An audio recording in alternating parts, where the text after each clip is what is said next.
అభివృద్ధిలో దూసుకుపోతున్న సూళ్లూరుపేట నియోజకవర్గం ఎమ్మెల్యే విజయశ్రీ.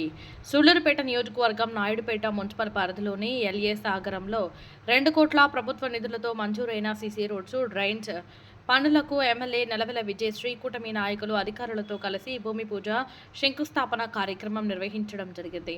ఈ సందర్భంగా ఆమె మాట్లాడుతూ గత 5 సంవత్సరాల కాలంలో సూళ్లూరుపేట నియోజకవర్గం అభివృద్ధికి నోచుకోక కుంటుపడిందని, కూటమి ప్రభుత్వం ఏర్పాటైన తర్వాత రాష్ట్ర ముఖ్యమంత్రి నారా చంద్రబాబు నాయుడు, ఉప ముఖ్యమంత్రి పవన్ కళ్యాణ్, ఐటీ శాఖ మంత్రి నారా లోకేష్, పురపాలక శాఖ మంత్రి నారాయణల ఆధ్వర్యంలో అడిగిన వెంటనే కావాల్సిన నిధులు మంజూరు చేస్తూ నియోజకవర్గం అలాగే రాష్ట్ర అభివృద్ధికి కృషి చేస్తున్నారని తెలిపారు. ఈ కార్యక్రమంలో కూటమి నాయకులు, తెలుగుదేశం పార్టీ యువ నాయకులు నెలవెల రాజేష్, జనసేన పార్టీ నియోజకవర్గ incharge AMC chairman Uyyala Praveen, municipal vice chairman 786 Rafi, Tirupati parliament organizing secretary Darla Rajendra, Poleramma గుడి చైర్మన్ నానబాల సుబ్బారావు, పోలేరమ్మ గుడి కమిటీ సభ్యులు నిత్య కృష్ణారెడ్డి, పసుల గంగా ప్రసాద్, చిగురువాడ అశోక్ కుమార్, 19వ ward municipal councillor Sharif, Polukuru Mutyalaiah, municipal అధికారులు పాల్గొన్నారు. మన కూటమి ప్రభుత్వం ఏర్పడిన దగ్గర నుంచి కూడా ఇప్పటికీ 16 నెలలు అవుతుంది. ఈ 16 నెలల్లో కూడా మన ముఖ్యమంత్రి శ్రీ నారా చంద్రబాబు నాయుడు గారి నాయకత్వంలో ఎన్నో అభివృద్ధి పనులు రాష్ట్రం అంతా జరుగుతుంది. ముఖ్యంగా మన సూళ్లూరుపేట నియోజకవర్గంలో పూర్తిగా అభివృద్ధి కుంటిపడిపోయిన నియోజకవర్గంలో ఈరోజు అభివృద్ధి పనులు ఎంతో వేగవంతంగా ముందుకెళ్తున్నాయి. దాంట్లో భాగంగానే ఈరోజు మున్సిపల్ ఫండ్స్ మనకు 2 మున్సిపాలిటీలకి 2 కోట్ల లెక్కన మన నియోజకవర్గానికి 4 కోట్లు రావడం జరిగింది. అలాగే రీసెంట్గా మన మున్సిపల్ మినిస్టర్ గారు పొంగూరు నారాయణ గారు డ్రైన్స్ కోసం కూడా నాయుడుపేటలో 18 కోట్లు, అలాగే సూళ్లూరుపేట మున్సిపాలిటీలో 16 కోట్లు కూడా శాంక్షన్ చేసిన విషయం మీ అందరికీ కూడా తెలుసు. ఇప్పుడు ఈ 2 కోట్లతో మనము రోడ్లన్నీ చాలామంది సుపరిపాలన తొలి అడుగు కార్యక్రమానికి వచ్చినప్పుడు డ్రైన్స్ లేక చాలామంది కూడా ఇబ్బందులు పడుతూ అవన్నీ కూడా చూపించడం జరిగింది.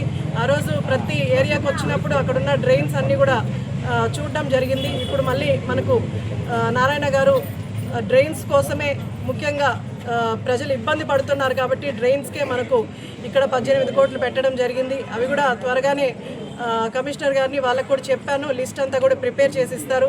ఎక్కడైతే మనకు ఎక్కువ జనాభా ఉండి ఎక్కువ మనకు ఉపయోగపడే చోటే డ్రైన్స్ ఎక్కువగా వేస్తున్నాం.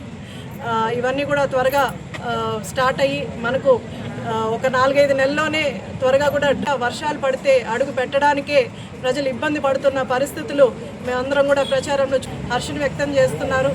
చాలా సంతోషంగా ఉంది. మన ముఖ్యమంత్రి శ్రీ నారా చంద్రబాబు నాయుడు గారు ఎప్పుడూ చెప్తూ ఉంటారు, అభివృద్ధి అంటే తెలుగుదేశం అని. తెలుగుదేశం ప్రభుత్వంలో అభివృద్ధి ఎంత దూసుకుపోతుందో రాష్ట్ర ప్రజలందరూ కూడా చూస్తున్నారు. ముఖ్యంగా సూళ్లూరుపేట నియోజకవర్గంలో 10 సంవత్సరాలుగా మనకు అభివృద్ధి లేక ప్రజలు కూడా చాలా ఇబ్బందులు పడుతున్నారు. ఈరోజు కూటమి ప్రభుత్వ నాయకత్వంలో అలాగే మన ముఖ్యమంత్రి శ్రీ నారా చంద్రబాబు నాయుడు గారు కానీ, అలాగే పవన్ కళ్యాణ్ గారు కానీ, అలాగే మన నారా లోకేష్ బాబు గారు కానీ అభివృద్ధి పదంలోనే ఎక్కువగా ముందుకెళ్తున్నారు. వాళ్ళు చెప్పిన సంక్షేమ పథకాలన్నీ కూడా మనకు అందజేశారు. దాంతోపాటు ఇప్పుడు కొత్తగా మనకు అభివృద్ధి చేస్తున్నారు. అలాగే జిఎస్టీని కూడా ముందుకు తీసుకొచ్చి 4 స్లాబ్స్గా ఉన్న ఈ జిఎస్టీని కూడా ఇప్పుడు 2 స్లాబ్స్ చేసి అటు వ్యాపారస్తులకు కానీ ఇటు మధ్యతరగతి కుటుంబాలకి కొనుగోలు పెంచేలాగా ఈరోజు ఎలక్ట్రానిక్స్ మీద మనకు 5,000 నుంచి 10,000 వరకు తగ్గుతుంది. ఈరోజు చదువుకునే పిల్లలు, ఇంజనీరింగ్ చేసే పిల్లలు ఎక్కువగా ఉన్నారు. మనకు కంప్యూటర్ సైన్స్ ఇవి చదువుకునే పిల్లలు ఈరోజు వాళ్ళు ల్యాప్టాప్లు కొనుక్కోవాలన్నా, మానిటర్లు కొనుక్కోవాలన్నా చాలా ఇబ్బందులు పడుతున్నారు ఈ జిఎస్టీ వల్ల. ఈరోజు మనకు పన్ను తగ్గింది. జీవించి అందరికీ కూడా అవగాహన పెంచేలాగా అందరూ పనిచేస్తారని కోరుకుంటూ సెలవు తీసుకుంటున్నాను.